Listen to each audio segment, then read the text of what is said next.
Amin. Silakan duduk Bapak Ibu dan Saudara yang terkasih dalam Tuhan. Shalom.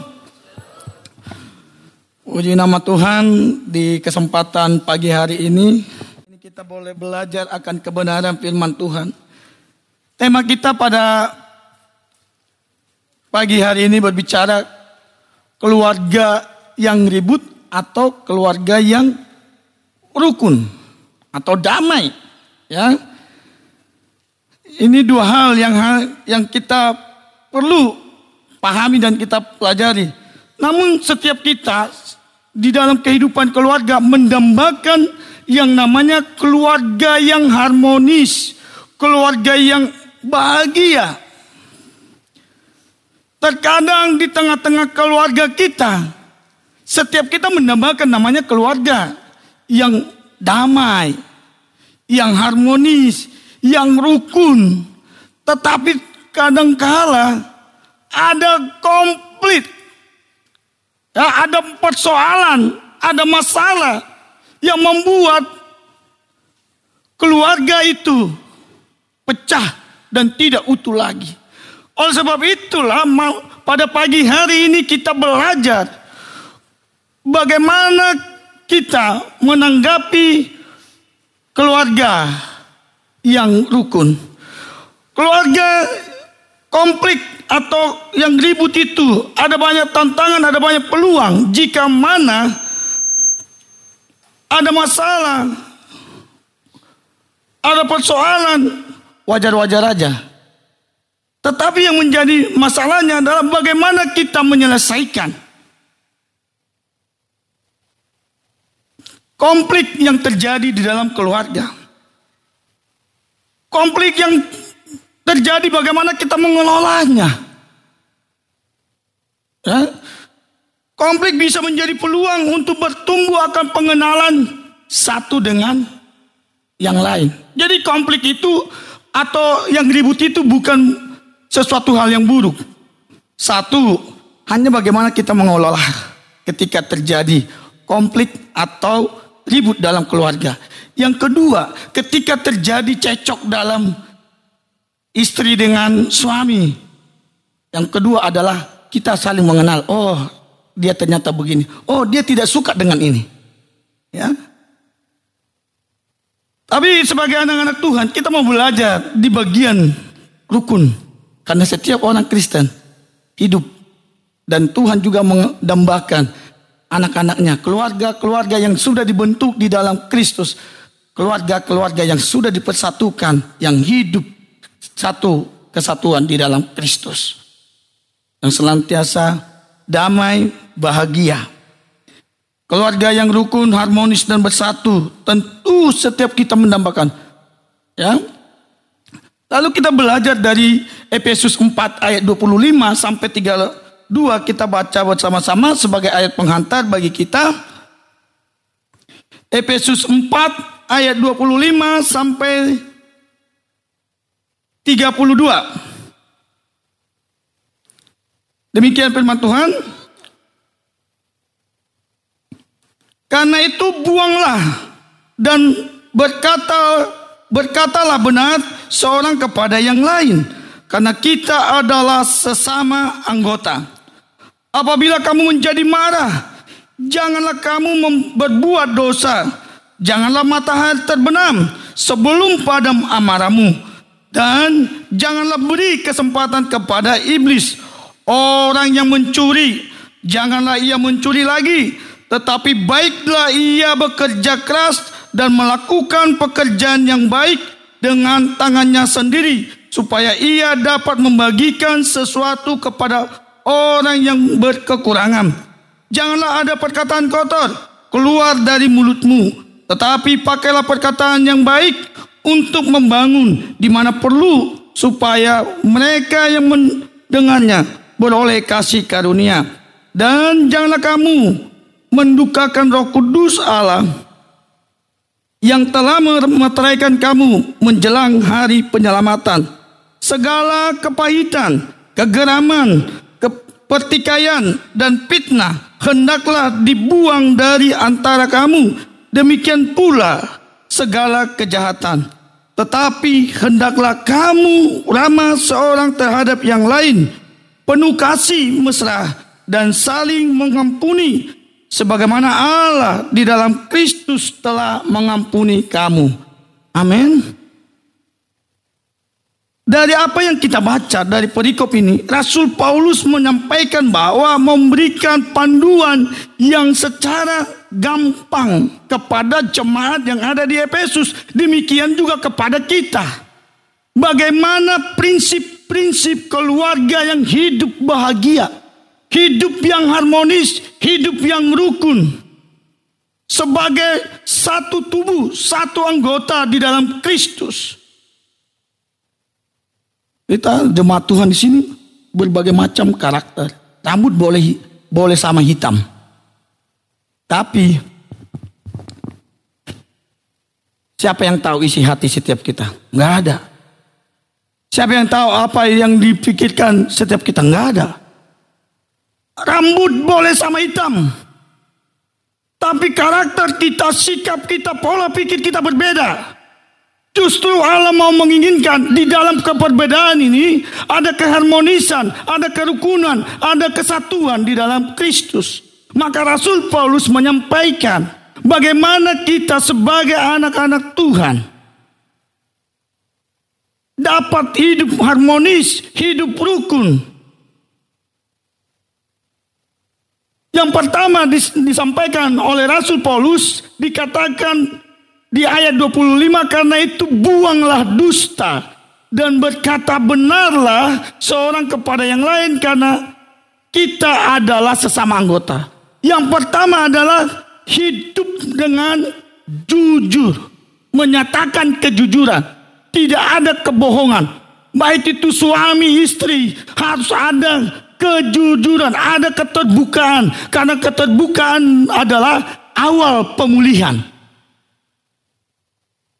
Tapi kalau sang suami tertutup pada istri, tidak mau jujur, maka keluarga itu akan masuk kepada kehancuran.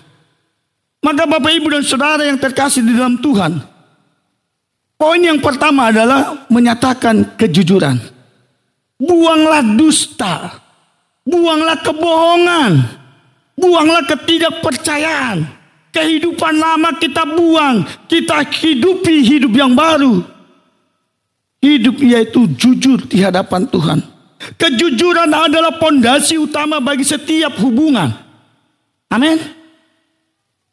Setuju nggak Bapak Ibu?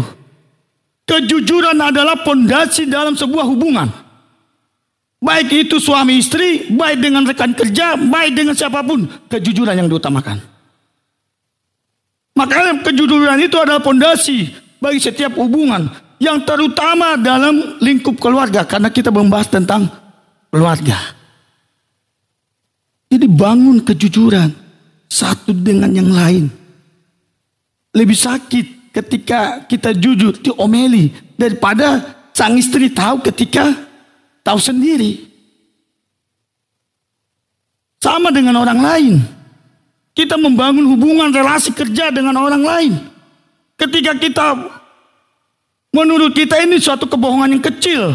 Tapi namanya kejujuran itu tidak ada berbohong kecil atau besar, nggak ada. Sama aja bohong. Berdusta. Jadi Bapak Ibu dan Saudara yang terkasih nama Tuhan, kebohongan atau dusta itu adalah racun yang merusak kepercayaan. Setuju? Dusta, kebohongan itu adalah racun yang menghabiskan kepercayaan. Maka dari itulah kita harus membangun. Membangun apa? Tembok di antara kita, yaitu hidup jujur. Tidak ada kebohongan. Tidak ada dusta di antara kita. Suami istri jujur. Mengenai keuangan, yang seringkali membuat berantem ke suami istri apa Bapak Ibu? Betul? Nah, yang tahu lah ini. Ibu-ibu yang tahu, kalau kita bapak-bapak. Karena yang mengolah keuangan ada ibu-ibu. Tempat kita 1.000 aja, kita berbohong sama istri, udah sampai dari sini sampai ke Ancol, sampai ke pereta-peretanya akan diomongi. Makanya hidup kita sebagai anak-anak Tuhan hidup jujur. Amin. Kalau kita bilang A, B, kadang-kadang kita kan cowok ini kadang-kadang egois. Nggak apa-apa itu. Hanya cuma kasih begini, pasti setuju. Iya pasti setuju. Tapi kita kadang-kadang tidak ngomongi sama teman hidup kita, ya kan? Hal kecil jadi apa? Hancur, musuhan, runtuh tentang apa? Kalau tidak pintar mengelola keributan tadi, hancur sudah. Yang satu diam, diajak ngomong, ya kan? Diam 1000 kata, atau dicuekin. Apalagi contohnya sama-sama egois. Ya sudah, emang lu doang bisa. Hancur sudah kan? Makanya bagaimana kita mengatasi keributan itu adalah bagaimana kita mengelolanya. Ya sudah, saya maafkan kamu hari ini, tapi besok jangan ulang. Itu cara mengelolanya kan? Tapi kalau kita masih tetap kita ungkit semua, maka jadi runtuh rumah tangga, bahtera keluarga itu, hubungan itu akan rusak. Jadi Bapak Ibu dan Saudara, ayat 25 menyatakan bahwa dusta itu harus dibuang. Dan sebaliknya harus berkata benar, berkata iya kalau iya, tidak kalau tidak. Supaya tidak ada kebohongan, sehingga terciptalah kerukunan dan terwujudlah keluarga yang harmonis yang diimpikan, yang didambakan oleh setiap anak-anak Tuhan. Sangat simpel tapi sulit melakukan. Jujur, berkata jujur, berkata benar. Kalau saya jujur nanti kamu marah, kan gitu kan? Tapi kita harus tetap belajar jujur. Amin. Jadi Bapak Ibu dan Saudara yang terkasih dalam Tuhan, bangunlah. Amsal 12 ayat 22 dikatakan begini, bibir dusta adalah kekejian bagi Tuhan, tetapi orang yang berlaku setia dikenannya. Artinya bibir yang dusta, Tuhan tidak suka. Mau pilih yang mana? Disukai Tuhan atau tidak disukai Tuhan? Berarti bukan cuma kepada istri kita, bukan cuma kepada hubungan ternyata kita harus berbicara jujur, tetapi kepada Tuhan juga. Maka di Amsal 12 ayat 22 itu katakan apa? Bibir dusta adalah kekejian bagi Tuhan, sesuatu yang tidak berkenan di hadapan Tuhan. Tetapi orang yang setia, hidupnya akan berkenan kepada Allah. Selama kita hidup di dalam dunia ini, hidup kita adalah masih dalam perjalanan, dalam sebuah pertandingan. Apakah kita sampai pada finish, kita berkenan di hadapan Tuhan atau tidak? Di Bapak Ibu dan Saudara yang terkasih dalam Tuhan, buanglah dusta. Berkata benarlah, berkata jujurlah terhadap satu dengan yang lain di dalam sebuah hubungan. Kolose 3 ayat 9 dikatakan, jangan lagi kamu saling mendustai, karena kamu telah menanggalkan manusia lamamu serta kelakuanmu. Dulu kita pembohong. Tadi firman Tuhan bilang, dulu kita pencuri, tidak lagi mencuri tetapi bekerja keras. Dulu kita suka berbohong, tetapi ketika kita mengenal Kristus, tidak lagi ada kebohongan, tetapi adalah firman yang senantiasa di dalam kehidupan kita. Lalu prinsip kedua, bagaimana keluarga itu harmonis. Prinsip yang kedua adalah mengatasi amarah, mengatasi kemarahan, Bapak Ibu. Ya. Di ayat 26 dan 27 dikatakan, apabila kamu menjadi marah, janganlah kamu berbuat dosa. Janganlah matahari terbenam sebelum padam amarahmu, dan janganlah beri kesempatan kepada iblis. Jadi kalau marah itu ada batasnya, jangan dibawa sampai seterusnya. Karena kita manusia apa? Sampai jangankan besok, seminggu. Hari ini diomelin, ditegur atau di ini, sampai besok berlarut-larut. Sampai ketemu lagi. Selamat hari Natal dan Tahun Baru bagi kita. Masih tetap berkelanjutan. Padahal firman Tuhan bilang apa? Cukuplah kemarahanmu detik itu, hari itu. Jangan sampai terbenam atau terbit lagi matahari. Ini yang harus kita belajar mengubah mindset, pola pikir kita. Berarti marah itu cukup hanya di saat ini aja. Udah. Nanti kita ini, namanya kita manusia. Seringkali apa? Bergesekan, bersentuhan, dalam berbicara, dalam hal apa? Ada kesalahan. Lalu kita pendam itu sampai besok. Tidak mau taat firman Tuhan. Firman Tuhan mengatakan cukup hari ini. Lalu kita pulang dari sini, kita tidak tahu siapa yang saya gesek, ternyata dia marah, tidak suka dengan gaya saya. Maka selesaikan. Besok pagi tidak ada lagi dendam, tidak ada lagi marah sama Pak Yadi. Cukup sudah. Cukup itu hari Minggu, Senin ini hari baru. Itu yang disampaikan oleh firman Tuhan. Kemarahan adalah emosi manusia yang tidak bisa dihindari. Benar? Tapi kita punya amarah. Kecuali malaikat.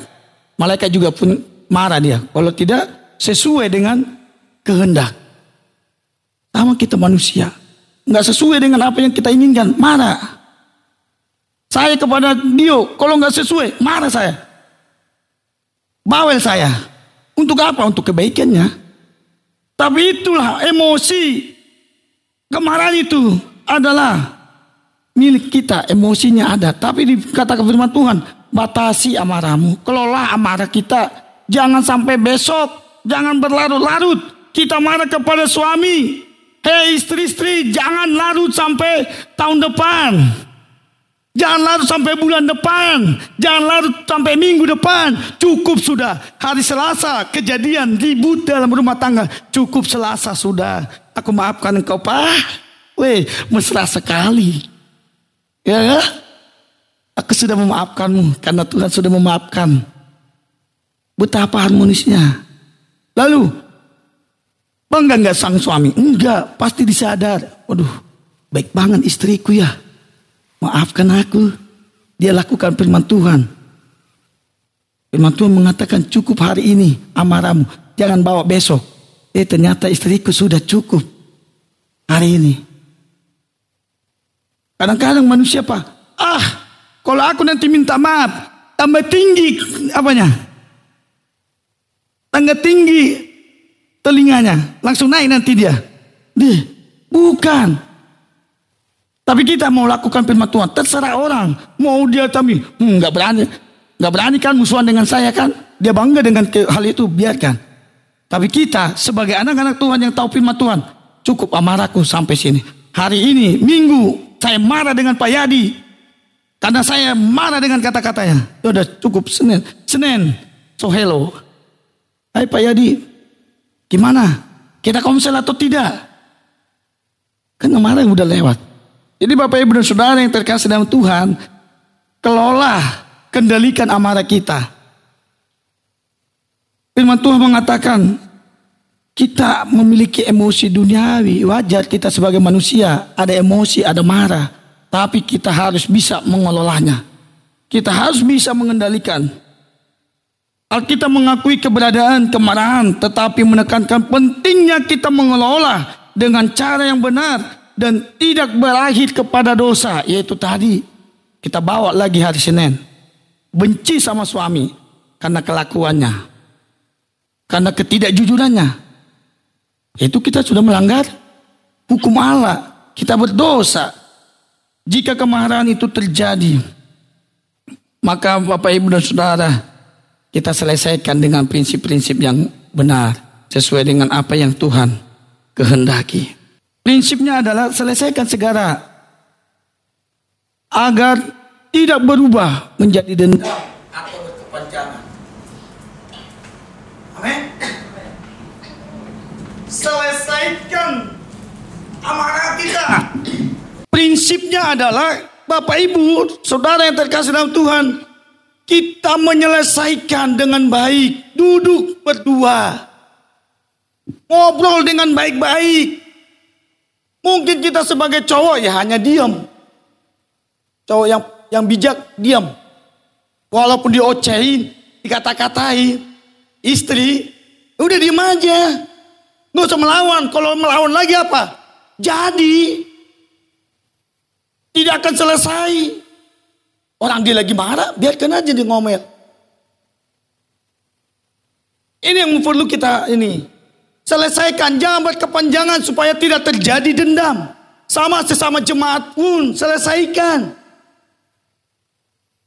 Supaya apa? Tidak ada sikut menyikut di dalam pelayanan. Tidak ada sikut menyikut dalam ibadah, dalam berjemaat. Tapi ada adalah kesatuan, keharmonisan.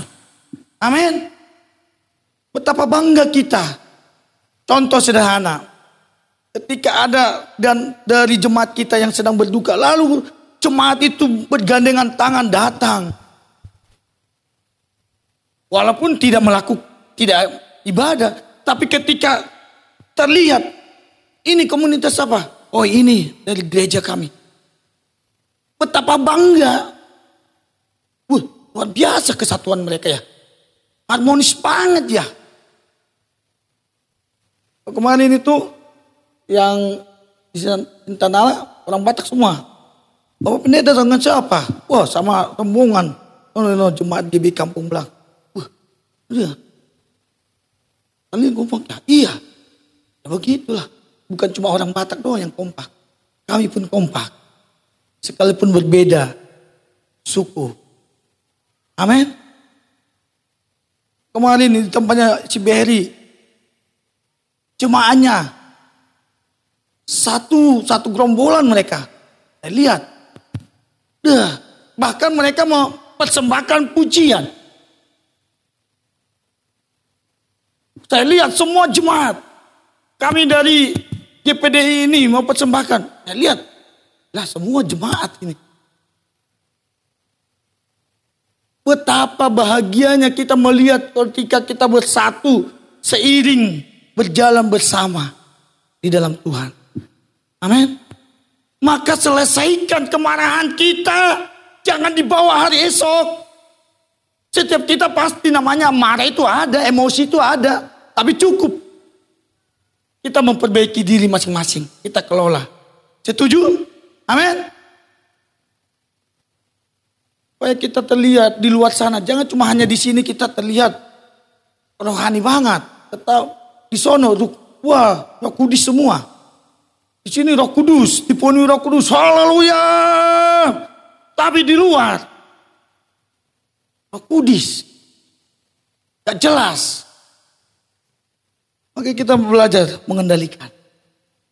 Ketika kita bisa mengendalikan diri, mengelola amarah kita, maka harmonislah. Berkat Tuhan akan melimpah. Amin.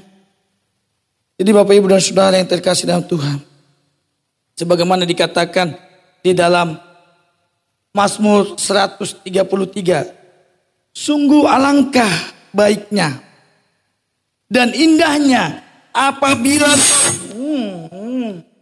haleluya, ada godaan ini. Haleluya ya. Mazmur 133 ayat 1. Sungguh alangkah baiknya dan indahnya apabila saudara-saudara diam bersama dengan rukun. Kan betapa indahnya bila saudara-saudara hidup rukun. Di Bapak Ibu dan Saudara yang terkasih dalam Tuhan. Ketika kita mengendalikan, mengolah amarah, berikan pengampunan. Belajarlah untuk mengampuni kesalahan orang lain. Sebagaimana Allah telah mengampuni kita. Jangan biarkan kepahitan merusak keharmonisan atau kerukunan itu. Amin. Tadi kan dikatakan, buanglah segala kepahitan, segala dosa.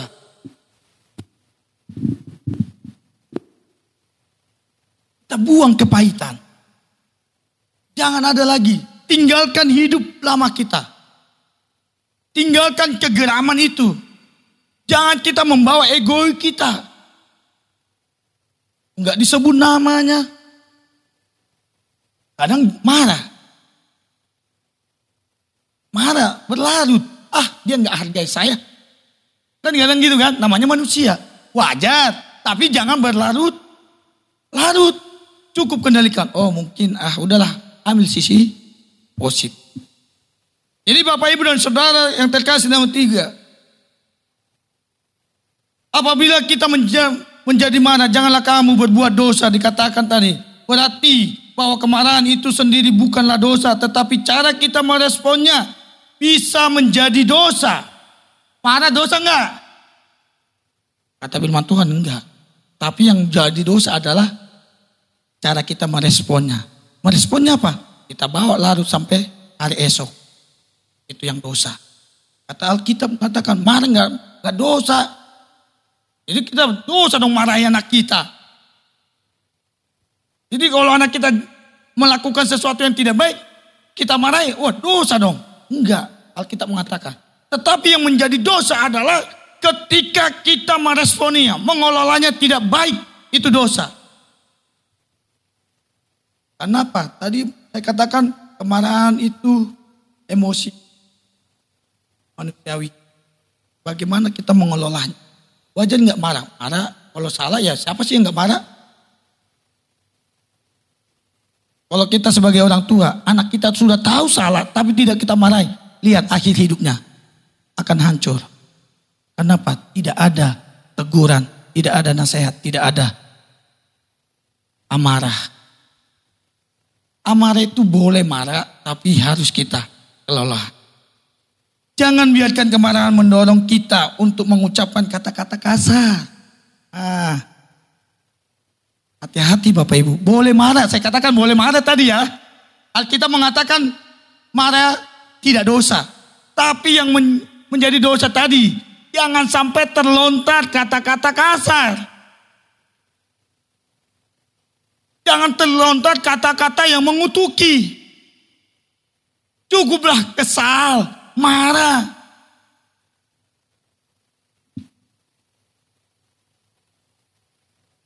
Lalu janganlah kita sampai matahari terbenam. Amarah kita masih terpendam. Jadi Bapak Ibu dan Saudara yang terkasih dalam Tuhan. Di Amsal 15 ayat 1 dikatakan. Jawaban yang lemah lembut meredahkan kegeraman. Tetapi perkataan yang pedas membangkitkan kemarahan. Marah. Ketika kita sudah marah, jengkel, jangan lagi dilontarkan kata-kata yang menyinggung dia, yang membuat dia marah. Tetapi dengan hati yang lemah lembut. Supaya tidak membangkitkan amarahnya. Yakobus 1 ayat 19-20 dikatakan demikian juga. Hai saudara-saudaraku yang terkasih, ingatlah hal ini. Setiap orang hendaklah cepat mendengar, tetapi lambat berkata-kata. Dan lambat marah, sebab amarah manusia tidak mengerjakan kebenaran di hadapan Allah. Maka kita kendalikan hidupan kita. Kita kelola dulu. Jangan kita dalam kondisi marah, emosi, jengkel, lalu kita cepat berkata-kata yang tidak dikehendaki oleh Tuhan. Sehingga jadilah dosa. Jadi Bapak Ibu dan Saudara, belajarlah mengenali tanda-tanda kemarahan dalam diri kita. Yang kedua, ketika kita marah, luangkanlah waktu sejenak untuk menenangkan diri sebelum berbicara. Luangkan dulu waktu kita, renungkan cara mengatasi kemarahan kita. Yang pertama, yang kedua adalah ketika kita marah, luangkan waktu sejenak, renungkan supaya kita tidak langsung berkata-kata yang tidak dikehendaki Allah. Lalu yang ketiga, bagaimana kita menyelesaikan amarah supaya tidak terjadi dosa? Jangan langsung tidur, selesaikan dulu perselisihan. di antara hubungan. Apa itu? Apakah lewat doa? Tuhan, aku mengampuni, aku mengasihi. Kan bisa selesaikan. Supaya apa? Amarah itu. Lalu hati pun akan tenang. Jangan tidur sebelum menyelesaikan perselisihan dengan pasangan atau anak. Minta maaf, saling memaafkan. Kenapa? Besok udah terbitnya matahari. Kan firman Tuhan bilang, jangan sampai terbit kembali matahari. Cukuplah kemarahanmu sampai terbenam. Jangan lagi sampai besok. Ya, lalu kita belajar, ajarkan anak-anak cara mengungkapkan kemarahan dengan sehat, bukan dengan tantrum atau kekerasan. Dengan baik kita. Boleh marah nak, tapi harus begini. Makanya Bapak Ibu dan Saudara yang sudah berkeluarga, yang sudah punya anak, kita boleh menasihati anak kita. Saya juga punya anak. Kadang-kadang si Ray, kita sering nasihat. Kalau dia udah marah, kalau dia 2 kali, 3 kali, langsung dihajar temannya. Udah deh, langsung kamu jauh. Jangan layani lagi. Kalau 2-3 kali, dia gak peduli. Siapapun ini dia. Lalu kita bilang, Ray, kalau udah begitu teman, kamu menyingkir. Udah kamu ke tempat apa kayak cari teman lain. Supaya nanti maknya marah, padahal dia yang salah. Kita nasihati. Jadi Bapak Ibu yang sudah punya anak, keluarga, kita harus selalu menasihati anak-anak kita supaya mereka seturut kehendak Tuhan. Di dalam Ulangan pun dikatakan apa? Ajarlah anak-anakmu, nasihatilah. Baik saat duduk, berdiri, tidur, di saat apapun. Kenapa? Kita mau melihat masa depan mereka. Amin. Kalau kita mau melihat anak-anak kita berhasil, maka kita sebagai orang tua harus mengajar. Lalu yang ketiga, prinsip yang ketiga yang diajarkan Rasul Paulus adalah menjaga perkataan. Janganlah ada perkataan kotor keluar dari mulutmu. Melainkan pakailah perkataan yang baik untuk membangun. Di mana perlu supaya mereka mendengarkannya beroleh kasih karunia. Kata-kata memiliki kekuatan yang membangun. Juga kata-kata bisa menghancurkan. Betul? Betul Bapak Ibu? Kata-kata itu hati-hati. Makanya kita di depan anak, kita harus berkata-kata yang baik. Apalagi di dalam rumah tangga. Kata-kata kita harus biasakan kata-kata yang baik. Sehingga ketika anak kita tegur, kita larang, dia tidak akan bisa berkutik. Kenapa? Di keluarga memang dibiasakan kata-kata yang baik. Tidak ada kata-kata yang jorok. Tidak ada kata-kata kebun binatang. Sehingga ketika dia keluar, lalu dia bawa ke rumah kata-kata yang tidak baik, kita hukum dia, kita disiplinkan, dia akan terima. Maka oleh sebab itu, kita harus berkatakan kata-kata yang baik. Kata-kata yang positif. Kata-kata yang membangun, bukan kata-kata yang menghancurkan. Dalam keluarga di mana hubungan kita, komunikasi kita setiap hari harus memilih kata-kata yang bijak, yang membangun keharmonisan di dalam setiap kita. Mengapa kita harus mengampuni orang lain? Perkataan kita diibaratkan sebagai sumber air. Bisa mengeluarkan sesuatu yang baik, bisa juga mengeluarkan racun. Cara kita menjaga perkataan salah satunya adalah dengan menyadari bahwa perkataan kita akan dipertanggungjawabkan kelak dalam penghakiman. Apa yang kita ucapkan itu nanti akan dipertanggungjawabkan. Matius 12 ayat 36 dikatakan, tetapi aku berkata kepadamu, setiap kata sia-sia yang diucapkan orang harus dipertanggungjawabkan kepada hari penghakiman. Jadi ketika kita berkata-kata, kita harus ingat firman Tuhan.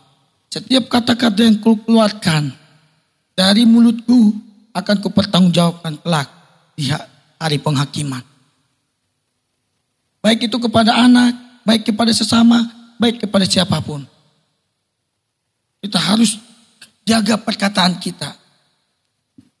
Kita harus mengelola, mengendalikan diri, belajar mengolah emosi, terutama kemarahan. Dengan bijak hindari kata-kata kasar yang menyakiti hati anak, menyakiti hati suami, menyakiti hati istri. Karena kita apa? Kita manusia yang saling timbal balik. Jangan ada perkataan kotor keluar dari mulutmu. Itu berarti menyingkirkan segala bentuk bahasa yang tidak pantas. Baik itu percabulan, kasar, merendahkan, itu tidak boleh dikeluarkan dari mulut kita. Amsal 18 ayat 21 dikatakan, hidup dan mati dikuasai lidah. Siapa suka menggemakannya akan memakan buahnya. Kalau kita suka menggemakan kata-kata yang baik, maka kita akan memakan buahnya. Apa? Buah kebaikan yang kita kelontarkan tadi. Contoh kayak kita di sekolah dengan berbagai karakter, anaknya yang nakal, tapi kita katakan hal-hal yang baik. Contoh almarhum teman kita Purista sebagai BK yang badung sekali, yang guru sudah menyerah, tapi dia hanya katakan, kau nanti jadi polisi, kau nanti bisa jadi polisi, kau belajar dengan baik. Emang ada jadi polisi yang disampaikan. Makanya kemarin siuran di kantor, ya nggak ada lagi yang ngomongin kepada anak-anak yang nakal, yang tidak bisa diatur. Kau nanti jadi polisi, jadi tentara, jadi pilot, nggak ada lagi. Siapa yang menggantikan? Nggak ada lagi guru BK-nya. Kata-kata yang baik dilontarkan maka akan menghasilkan. Maka kita Bapak Ibu dan Saudara yang terkasih, belajarlah kita berkata yang baik kepada orang, kepada anak kita. Jangan kita biarkan kesempatan. Kolose 4 ayat 6 katakan, hendaklah perkataanmu senantiasa penuh kasih karunia sehingga kamu tahu bagaimana kamu harus memberi jawaban kepada setiap orang. Kita butuh hikmat dari Tuhan supaya kita bisa berkata baik kepada orang lain. Karena kita terkadang apa? Emosi, jengkel, karena ada di dalam tubuh kita, ada dalam daging kita. Emosi, jengkel, maka kita butuh hikmat, tuntunan Roh Kudus supaya kita bisa menjawab perkataan orang lain yang disampaikan orang lain dengan baik. Kita merespon, menjawabnya. Jadi Bapak Ibu dan Saudara yang terkasih dalam Tuhan, bagaimana di dalam kehidupan keluarga? Hindarilah kata-kata kasar, menghina atau merendahkan kepada pasangan atau anak. Kita harus hindari itu. Kata-kata kasar, menghina, merendahkan. Merendahkan siapa? Pasangan maupun anak. Harus dihindari dalam sebuah keluarga. Lalu yang kedua, berikanlah pujian, dorongan kepada anggota keluarga. Seberapa banyak Bapak Ibu dan Saudara sering memuji suaminya? Seberapa banyak suami memuji istrinya?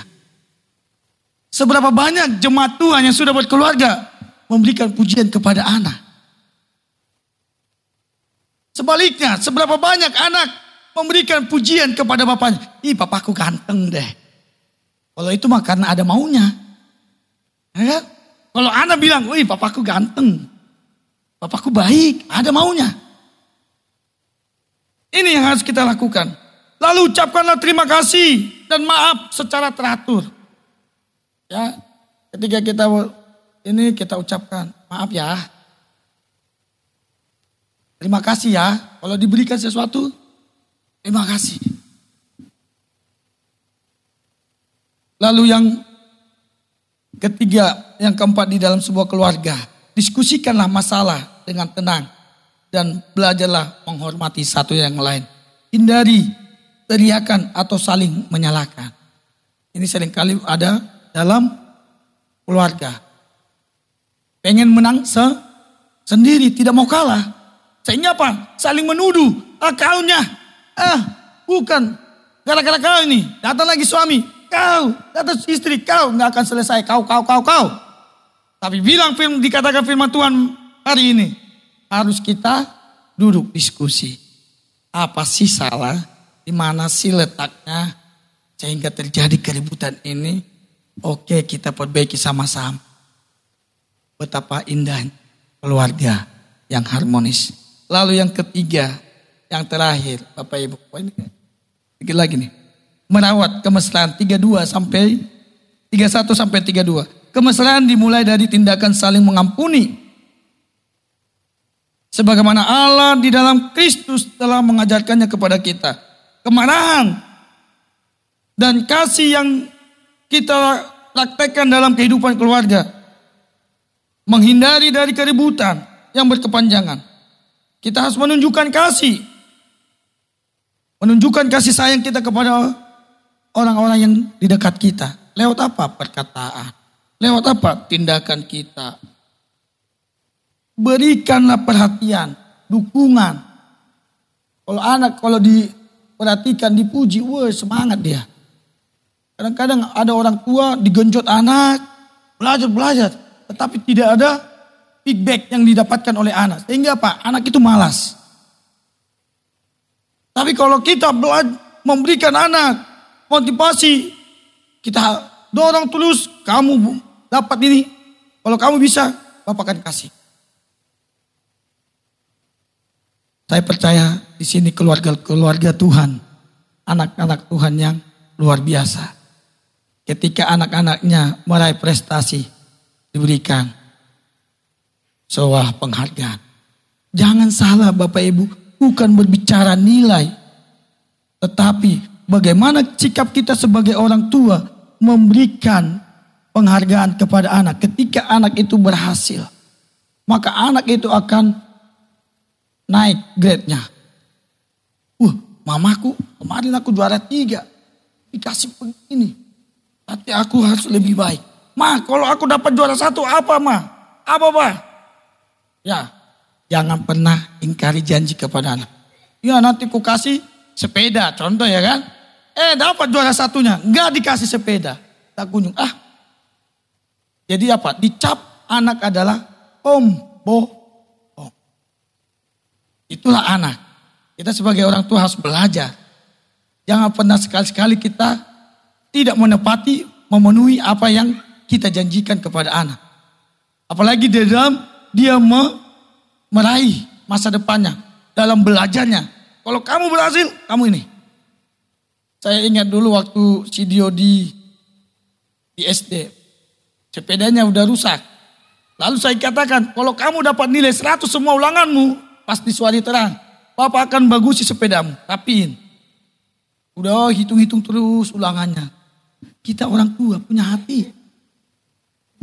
Ini ulangan, dikit ulangan. Akhirnya, pulang dari Betel, bawa ke bengkel, rapiin. Pulang di sekolah, ini hadiahmu udah rapi. Apa? Senang. Semakin bahagia, semakin semangat. Ya, Bapak Ibu dan Saudara yang terkasih nama Tuhan. Hendaklah kita ramah seorang terhadap yang lain. Berarti menunjukkan kebaikan, kelemah lembutan, keramahan. Penuh mesra berarti memiliki perasaan kasih sayang yang mendalam. Empati kepada sesama yang lain. Saling mengampuni, memberikan perintah. Untuk melepaskan pelanggaran orang lain. Kita harus mengampuni sesama manusia. Amin. Jadi Bapak Ibu dan Saudara yang terkasih dalam Tuhan. Dari apa yang kita pelajari. Dari nas yang kita baca dalam Efesus 4 ayat 25 sampai 32. Ada 4 hal yang harus kita perhatikan. Yang pertama, kita harus berkata jujur, tidak ada dusta. Yang kedua, kita harus bisa mengelola kemarahan kita. Yang ketiga, menjaga perkataan. Yang keempat, merawat hubungan yang mesra. Inilah prinsip keluarga yang rukun. 4 hal ini kalau kita lakukan di dalam keluarga kita, kita semua belajar. Tidak ada yang sudah berhasil. Semua kita belajar di dalam keluarga. Keluarga itu pendidikan yang tidak pernah selesai, yang tidak pernah habis. Sampai akhir hidup kita sama-sama belajar untuk hidup membangun keluarga yang harmonis yang kita dambakan. Biarlah kiranya firman Tuhan pada pagi hari ini boleh menjadi rema, renungan di dalam kehidupan kita. Tuhan Yesus memberkati.